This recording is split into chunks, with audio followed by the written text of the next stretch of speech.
episode, I've lost track. Honestly, I don't know where we're at here. But I'm pulled over. I'm on my way to the courthouse.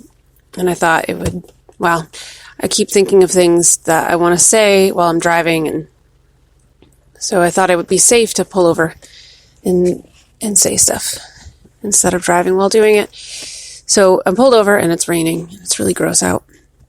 Pretty dreary day to be headed to the courthouse. But what I really wanted to do is talk out loud about, or maybe just state out loud why or what my goal is before I go into this. What is my goal before walking into the courthouse for this, whatever it is? My goal is and has been to take back my own power, to be in control of my own power. And then I was thinking, I want to be fair to everyone all the time. And I remember saying to a friend when I was telling her I was done with her friendship, and I said, I'm taking back my power. And she had said, well, I didn't take your power. And that statement was true. It was true. I mean, no one can take your power, you give it away. And so that is what I did. I gave my power away and I allowed toxic behaviors and toxic people to stick around longer than they should have. So to be fair to those people that I have ousted and to the person that I'm breaking ties with today, I want to be fair. I don't want to put everything on them, because that's not accurate, and it's so important to me to be authentic, and that needs to be said. I mean, there's always two stories, right? And I want to recognize that out loud before I go do this. And so, I'm getting mixed up here. This is hard to say, hard to talk about.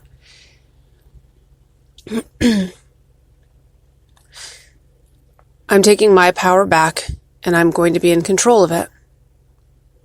I'm no longer giving it away, renting it out, or allowing it to, or packing it away when the person who's with you is not in approval of what you do with your power. And so I'm done with the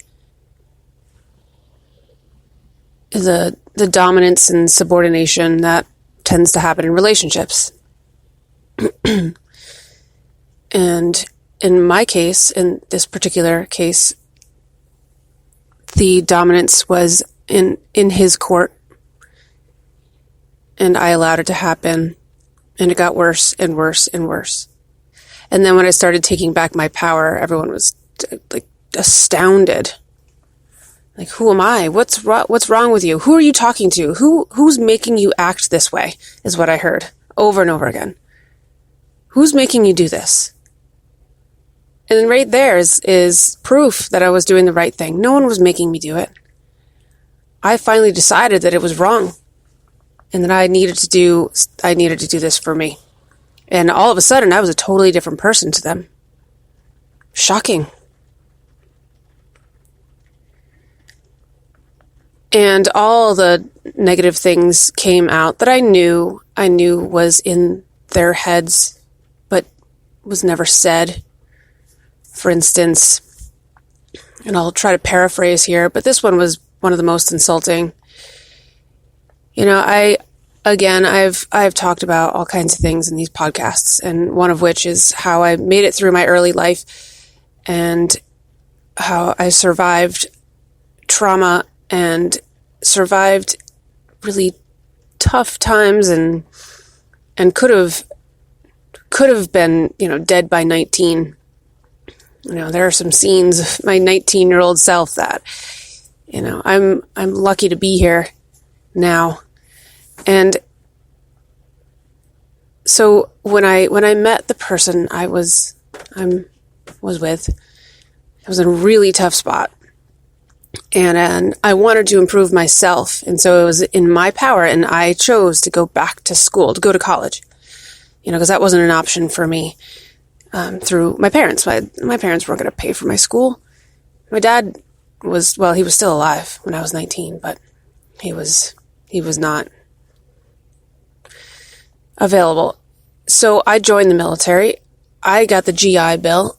I went to community college. I transferred to UVM. I got my degree. I paid for it. I worked. And a couple of years ago, and after I graduated, we had kids. And so things changed. But what I'm going to paraphrase here is one of the big voices in the back of my head that I have to live with and I have to challenge. And it was said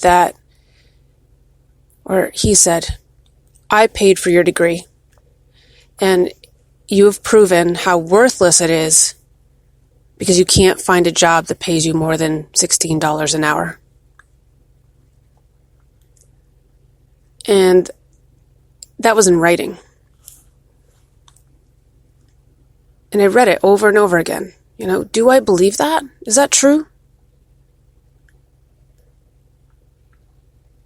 And I've had to wrestle with it, of course, because I don't have that catalog of, I don't have a textbook about what is supposed to happen in a marriage or a family.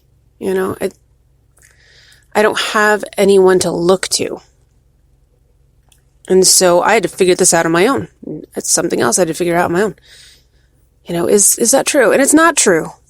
I'm not even going to ruminate on it. It's not true. And this is an example of someone taking your power, stealing it, claiming it, telling you that you didn't earn that degree. I bought it for you. Why? Because we paid for my school loans as a couple in a marriage while I was raising kids. And so he took that as, he paid for it. And it's worthless. And I've proven it's worthless. And essentially I'm worthless. So I've heard that. I've had to deal with it. And I've heard worse. And at this point, there's nothing to lose. And I gain my power from being insulted and not believed and doubted. Because every doubt that gets flung my way, I have destroyed. And I do it every time. And so that is proof of my power. And it is proof that when I walk into that courthouse today, that is what I'm protecting. I'm going to do it in all fairness. But I am protecting that with my life. And I got to get going here, but I'm going to come back to this. But I wanted to get that out before I got over there. So I will return, and there will be a brief pause and probably a different person talking to you in a split second. But that's all for now. Be back in a bit. Wait, I'm not done. I'm still not there yet. I just pulled over again. Just had another thought, and I don't know if I mentioned this or not, but I'm headed to this courthouse by myself, and I'm doing that for a reason, because I don't need anyone to assist me. I can do this on my own, and I need to do that. That it's just part of. I need to do that. I'm going on my own. I know I'm the underdog. I mean, I'm the one who started all this, but I am the underdog. It'll be 3 against 1, and that's fine. And I'm looking forward to it. But also, I'm doing it to prove that assets do not equal power. And me having no assets and still claiming power is very important, and it's something that is really important for me to do. Plus, I have all of you at my back, and I'm doing this for everyone who have or feel like they have nothing and no power over their own future. You do. You just got to get creative. You got to get creative, and you got to deal with a lot of shit.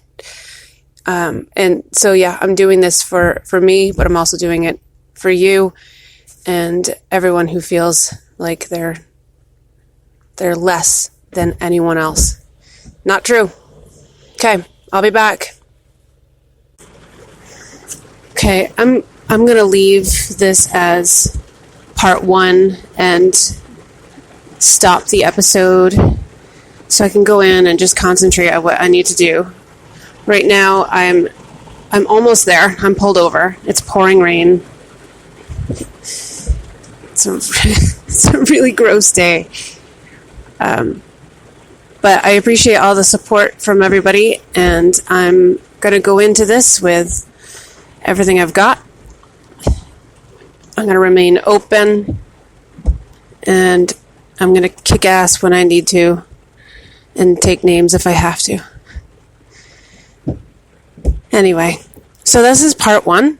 I'll be back with part 2 and give you an update. Okay.